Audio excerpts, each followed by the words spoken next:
Welcome back. The CEO of Meta, Mark Zuckerberg, admitting in a letter to the House Judiciary Committee, Chairman Jim Jordan, that the Biden-Harris administration pressured Facebook to censor Americans' COVID content, vowing that the social media giant would reject similar efforts from any administration in any direction going forward.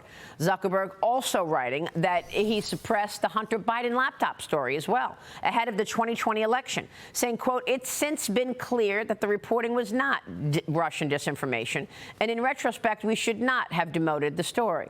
Vice President Kamala Harris's deputy campaign manager, Rob Flaherty, was deeply involved in the administration's effort to control the political narrative on COVID and other issues. He pressured these companies to suppress the information. He previously served as the White House Director of Digital Strategy and helped lead the push to target alleged, quote-unquote, misinformation.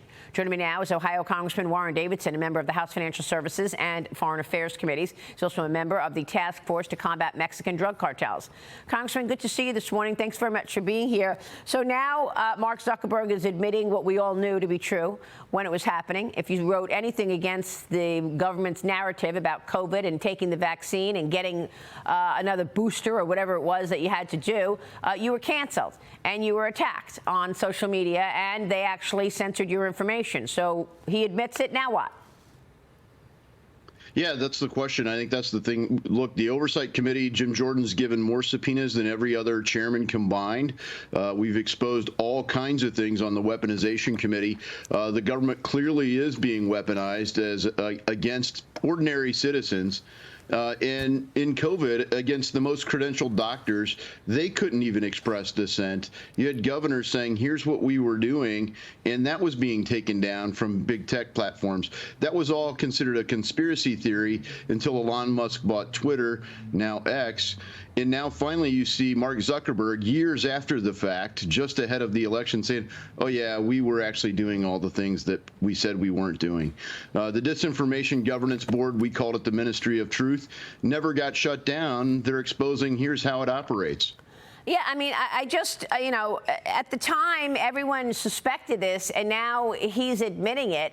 Do you expect that Kamala Harris and her team are going to continue this censorship of information against the American people should she get back into the White House as president?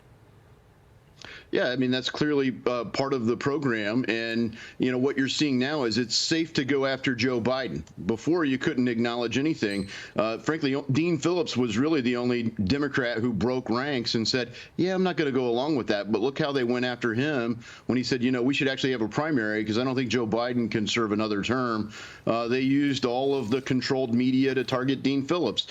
Now it's okay to say those things. And Kamala Harris was in on all of it, and all of her disinformation people were part of the playbook. Unbelievable. Now she appears to be flip-flopping again on more policies. We have yet to hear from her. She's going to do her first interview tomorrow, but she's flip-flopping now on former President Trump's border wall, if you can believe that one. Axios is reporting that Kamala Harris is now pledging to spend millions of dollars on the construction of a border wall after saying that she would sign the recent Senate border bill during her speech at the DNC last week. The bill would redirect hundreds of millions of dollars in unspent funding to the border wall. But the Trump campaign is pushing back on this, saying this: as borders are, Kamala Harris halted construction of the border wall. Kamala's actions speak much louder than the words of her anonymous staff that she's cowering behind.